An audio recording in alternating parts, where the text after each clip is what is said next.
I've never been good at asking for help.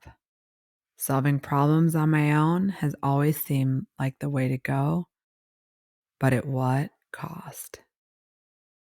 Welcome to Wandering the Wild Mess with Heather Morgan. I am so happy you're here.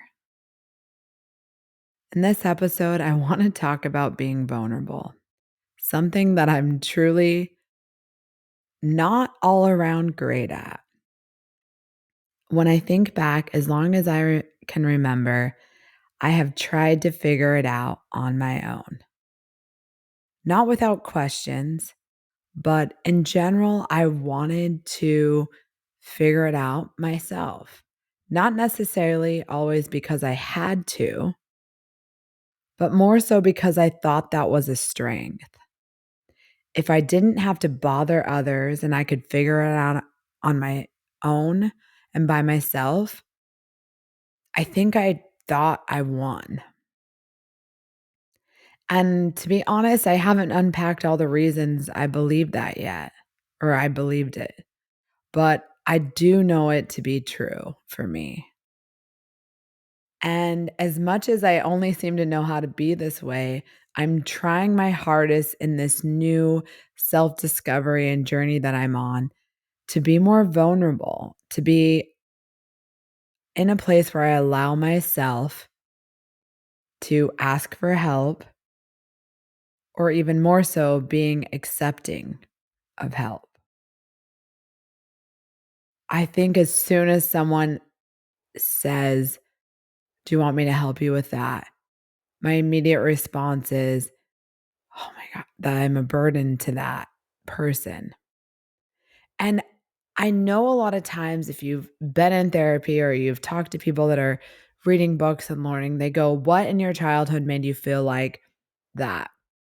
And maybe there's something there.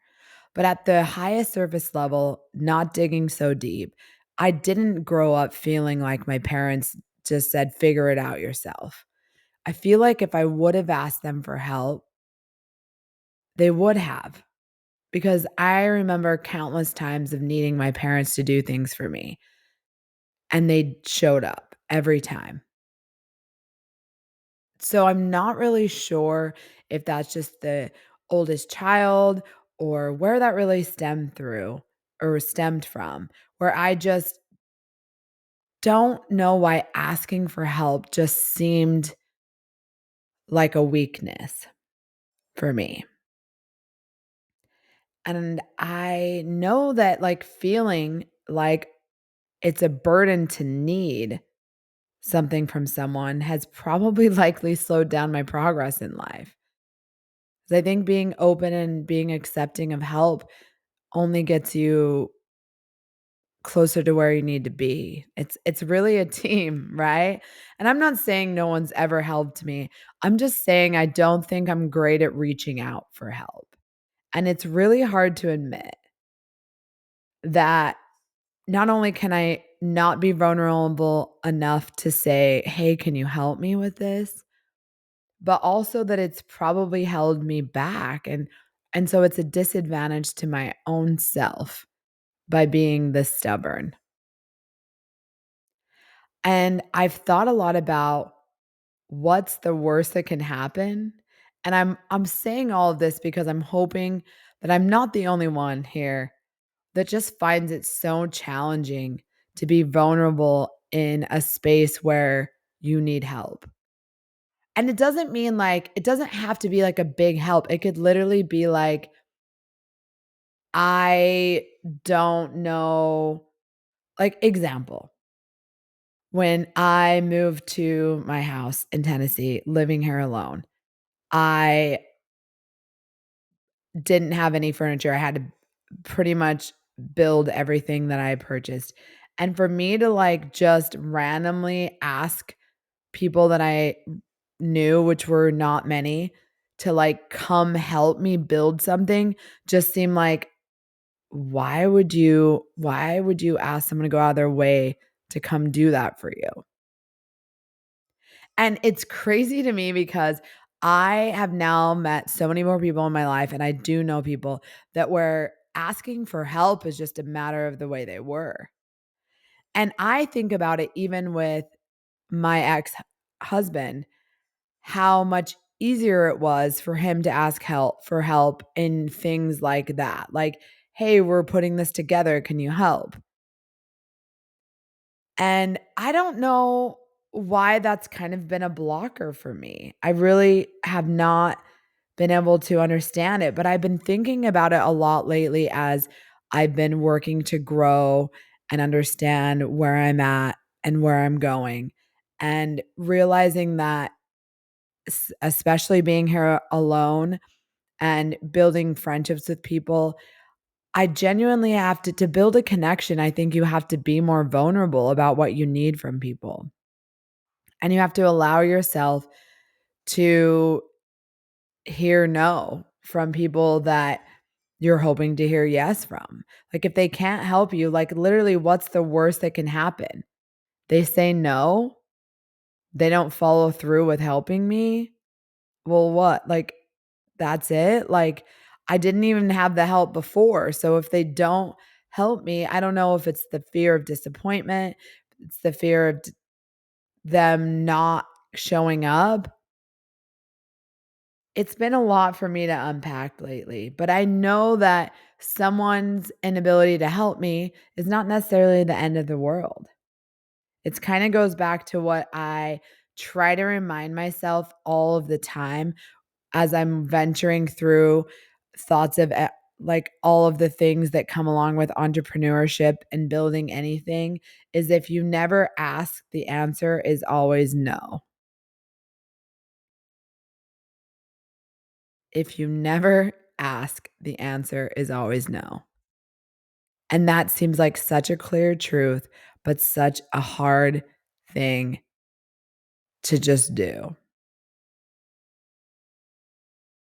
And very wild that I somehow have convinced myself after all these years that asking or needing from others is inconveniencing people. And I think as a society lately, I saw this come about. A couple of my friends shared this and I was reading the thread, and it's not just me. I'm realizing this is a broader thing with people's inability to ask for help. And I envy those people that are willing to just ask someone to help them with something they're good at instead of going out and paying someone that they've never met to do something. Like, we've lost the whole idea of just like general favors. Like, your neighbor needs like a lemon, and instead of walking to your house and asking you, they decide to drive to the grocery store or get it door dashed because we don't want to just have that connection with someone and say, "Hey, can I get this from you?" Like, worst case scenario, you come over, I don't have a lemon. I promise you, if I have a lemon, I'm saying yes. So, yeah, we're all just in the society of like, well, I don't want to burden them. They're probably busy. Like, busy what? Like, we all have lives, but helping out fellow humans doesn't seem that inconvenient. It, when I say it, it absolutely seems like the one thing that we're here on this earth to do is to help fellow humans.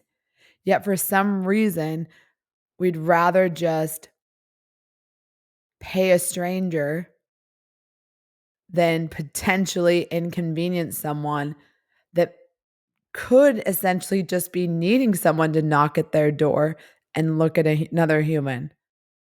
We're all silently going through so much. I think so much of human connection is lost because we've shunned away from talking to people about our needs.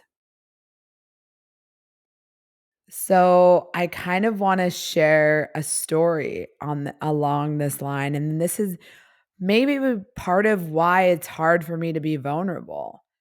I feel like maybe this can resonate with people, but as we're all here just wandering in this life together and trying to support each other, I think we just need to realize that anyone in your life that can't show up to do that, I mean, they may not just be meant for you in that current place in time.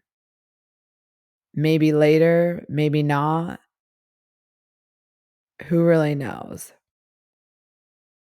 But I'm recalling this story from during my separation.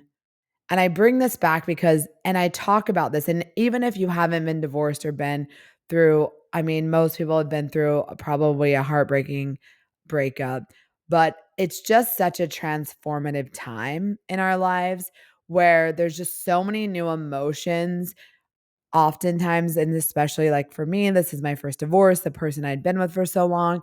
I was just going through all of these emotions that I had never experienced before, and I didn't know how to navigate that. And I remember that me and my ex had done mediation, so we didn't really go through the courts. We did, like, a mediation thing, and we had a couple of sessions, and on the second session, because 'cause I'll have to save a story for the first, but on the second session, it was I mean, both of them were absolutely I remember our mediators saying, like, "Look, you should probably take the day off work, like, it's very draining, it's a very long process, like, it's just it ends up becoming a lot," and I'm thinking, "Okay, no. I'm the one that's doing this, I'll be fine. No, it won't be that hard for me." Boy, talk about being wrong, because it was both times in tears, can't breathe, have to pause and mute the Zoom, like, not a thing. Not something I was prepared to handle either time. So, we'll talk the story on the second time. And, how mediation, like, just planning calendars and whatever with my ex, like, it just happened to fall on the night that I had this concert planned with a few of my friends from back home that when I was still living in Utah at the time. And I remember that, I thought, okay, well, this was the second one. The first one was awful, but now I kind of know where I'm getting into. So it can't possibly be as emotionally draining as the first. So I'll be fine to go to the concert after, and it'll probably be great. Just a nice, okay, good, everything's great. Well, obviously, it was much more difficult than I anticipated, just like the first time. And even though I'd already had a first rodeo in this whole mediation discussion, it didn't actually feel any easier than the first time. And I remember after I was like, I'm going to the concert. Like I already, we've planned this for months, whatever. And it really getting there by myself and meeting them, they're already there at the concert. They have like a picnic laid out. It's a really cute little spot where we were at Red Butte Garden in Salt Lake. And I was just ready for a good time. And I will tell you, if you know me, I always try to come into any situation with the highest spirits, positive vibes. I'm not that poor me, woe is me girl. I never have been. I'm always coming with the best intentions and the happiest vibes. So I get there and I'm trying to put on the facade and I am just really happy. I'm grateful to be there. I'm grateful for the weather and my friends and it's a beautiful venue and I love music. So everything, here I am. But as the night proceeds and a couple glasses of wine in, I am just needing to like unpack a little of the roughness that was my day. And there's like it literally because it's like one of the hardest days of my life. I don't even know what I'm doing. All of these girls know my ex-husband. Two of the three of them have known me for years and years and years. And I'm needing to be vulnerable. And I look back on it now going, I've learned so much that unfortunately there's not always life just comes at you and you don't get to plan when your emotions hit when you're going through really hard things. So This was a dreadful experience. It was one of the hardest days of my life. I could have canceled the concert and just not went, but I was trying to keep it moving, keep it positive. Life goes on. And I didn't want to let my friends down. I've already made up the obligations, right? And after a couple glasses in, I kind of break down a little at the show. Not like out of control breakdown, but I just decide to go for what I was feeling. And I'm just like, I look at them and I'm like, today was hard. And, my ex was being this way and it was just so difficult. And you've got to think through this whole process, the amount of guilt I had for leaving this man that's telling me that I'm pretty much ruining his life is so overbearing for me. I literally feel like such a bad human being.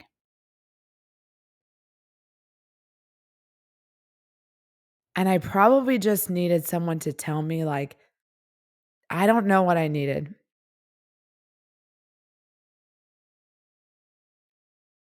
but what I was met with by one of my 3 friends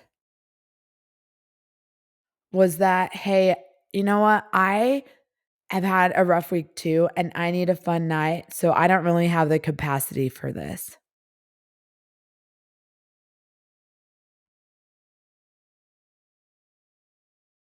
And when I tell you that my heart stopped,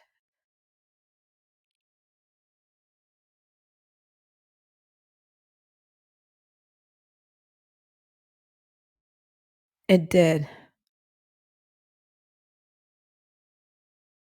because I was being vulnerable,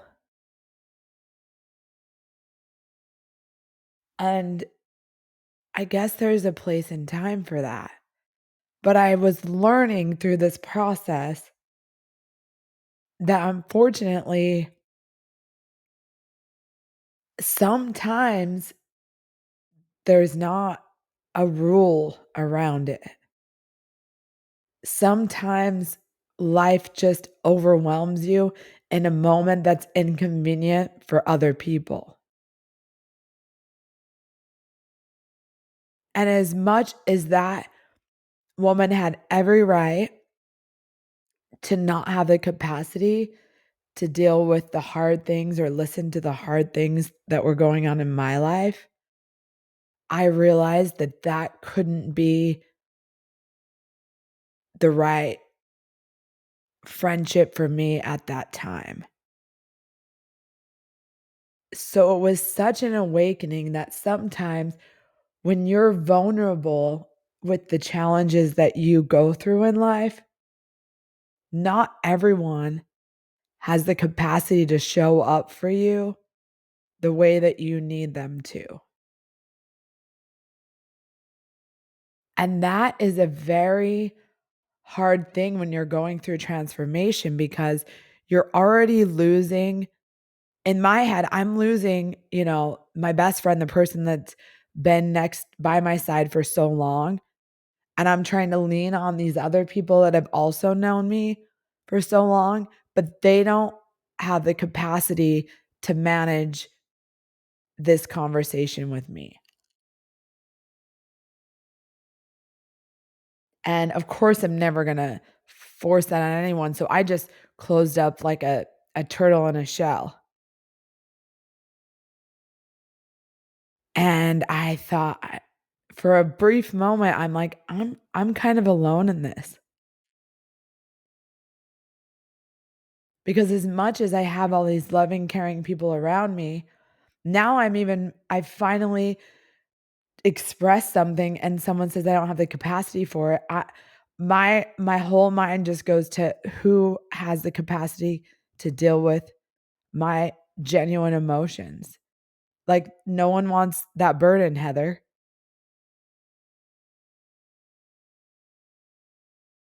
But what I'm learning through this to give you hope, if you're feeling in a similar way, is that the right people will. The right people will, and not everyone can. And I'm not blaming that friend for her inability to be what I needed because it's not her responsibility to be what I needed. We're just different friends.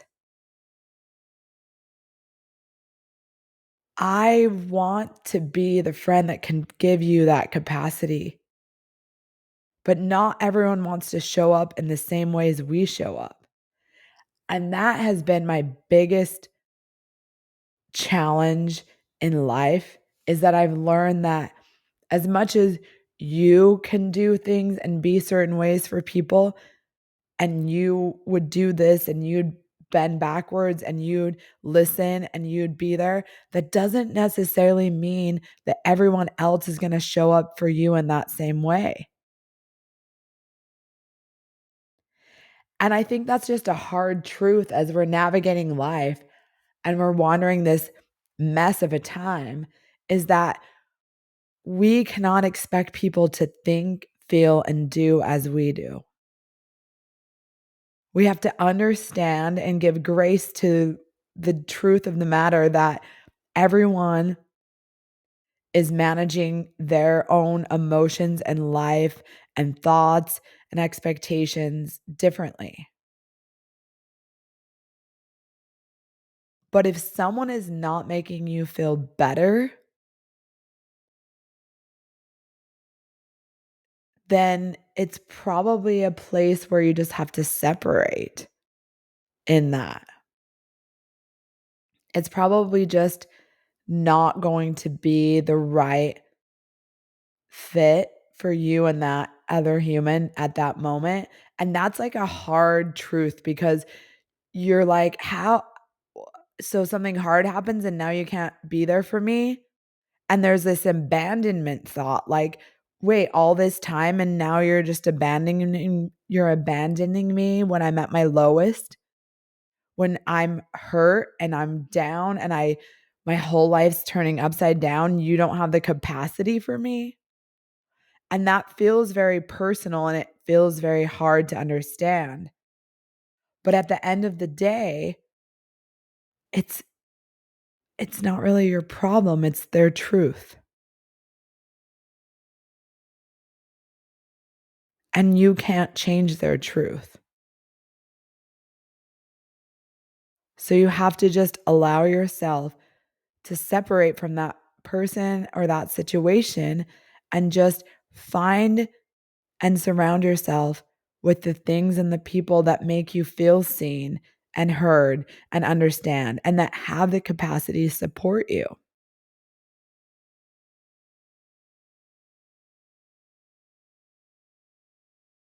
I still am working at that. I'm so very grateful for the amazing people I have in my life, and it doesn't go unnoticed, but I know that I could show up better sometimes too. So when someone isn't completely showing up the way I need it, my first thought is, "Okay, Heather, but, like, is there times you haven't showed up the way that you should have?" And for the most part, the answer is yes. So then I have to understand, okay, so unless I communicate what I need in that relationship, that friendship, whatever it is, then I can't really expect anyone to read my mind. I can't expect them to help me if I don't ask them for help. I can't expect them to come over and build something with me if they don't know I need anything built, right? If those are the people that are meant to be in your life, you will feel safe enough to ask them for help. You will feel safe enough to be vulnerable with what you're feeling and what you need and all of the things. And this doesn't mean like inundate someone with just every hard thing that's ever happened in your life and just like trauma dump on someone because they're open to hearing it. Like, I think we all need to just be Like, it is emotionally exhausting to take on someone's load, and that's what therapists are for. Shout out to them. But I also think sometimes just in a normal safe space is just having someone that's like, "Today was really hard. Can I just tell you this really hard thing and I'll move past it? Can I just tell you this thing that I'm worried about that happened today so you can help me work through it and let it not be a worry because worrying's not gonna change a thing?" Finding people that can listen to you vent, that can help you talk through solutions, that can say it's okay that you feel vulnerable. Here's where we're going. Here's what I think. That is so amazing. And not everyone has the capacity to do that. And that's what I had to learn. And I think sometimes in learning, again, it kind of takes you back a few steps because now my fear to being vulnerable to people was increased. I feel like I had this literally no no joke through my separation and divorce. I had 3 people that were my safe space and one other that is worth a story that I didn't really know. And they were 3 of the 4, so the one that will be a story was divorced and the had been divorced, and the other was she's just a saint. Don't even know any other way to put it. And not everyone's that, and I was never angry at the friends that couldn't show up the way I needed them to, and I would never wish the situation that I faced upon any of them, but I know that I will be fully prepared to be there for them if they ever have a similar situation that they're going through. Because the loneliness that you feel when people don't get it and they don't want to allow you to feel that is hard.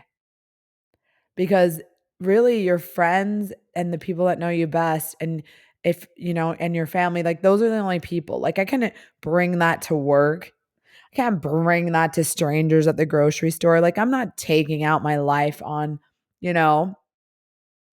And so when you lose, like when you're not strong in that support system, it's super hard to be vulnerable when you feel like you're not allowed because and for me, I think one of my biggest challenges as I try to wrap this up into how do I start being vulnerable is that I am a hype girl, a happy girl, positive vibes kind of person.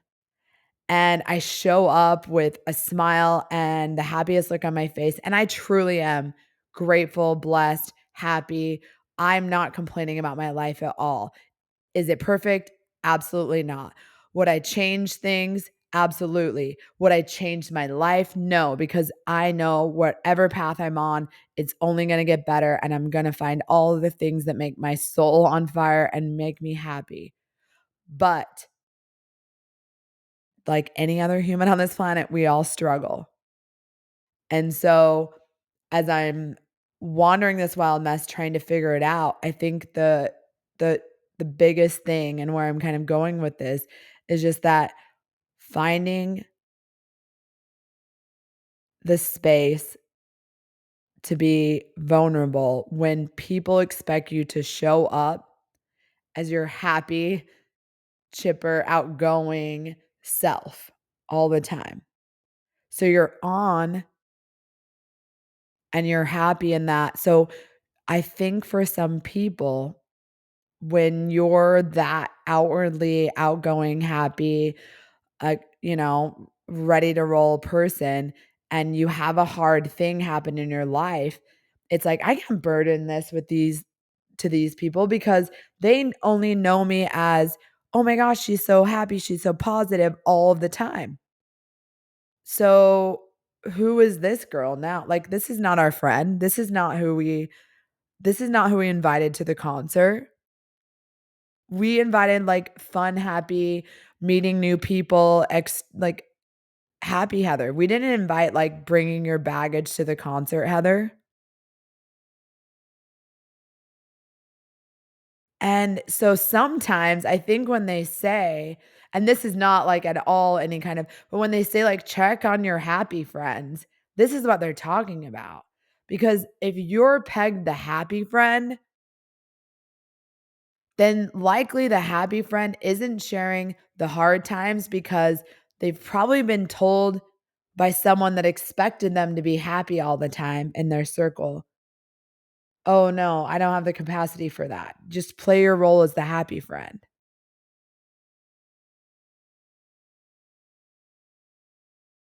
I don't mean that bitter. I really am saying it with a smile on my face, but I'm trying to just be open with everyone, outwardly happy or not, has challenges, and we all ebb and flow in life and go through really hard things. Give your happy friends grace to have hard times too. Let the men in your life that you just expect to be rock solid and just figure it all out, let them have a space where they can be vulnerable, that they don't have it figured out. Let women that just wanna have it all together, like, we're all humans in this. I really don't even need to genderize it. I don't even know if that's a word, genderize?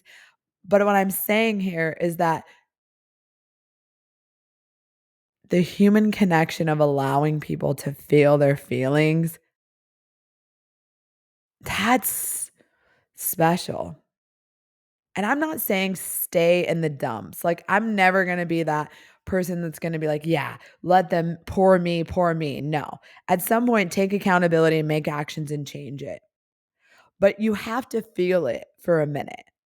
So to have that safe space with people in your life that allow you to just feel the hard times, that is the key to being able to release it. You can work through that alone, but there is nothing more powerful than a community of people in your corner. And when I say community, it could be as small as 3 or 4, but you just need to know that if you can show up for people, I don't think there's anything better in this life than being the reason that someone got through something, got better on the other side because you were there, because you gave them the support they needed to get to where they needed to be, and they got through it. It's literally like going through the trenches, like, you're gliding through, and then now you're in this, like, dark, deep mud, and you're like, "When am I getting out of this?" And it's the friends that are there and the people in your life that help you pull you out of those trenches, and then you're back to the land, and you're like, "Oh," and they're like, "Oh, yeah, that's you. You're back," the mud's falling off, drying off, all the things. You're the whole new person.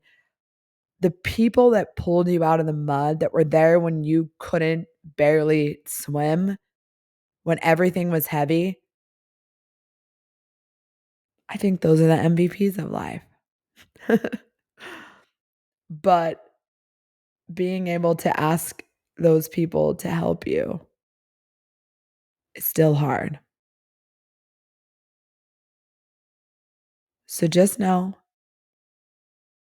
being vulnerable isn't easy. Finding the people that will pull you out of the trenches is a blessing, and you hold on to those people with all you can. But then we also can give grace to the people that just they don't have the strength in them to pull you up, or they don't have the desire, and that's okay.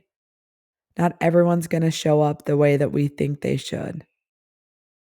We just need to move on and lean into the people that showed up the way that we needed them.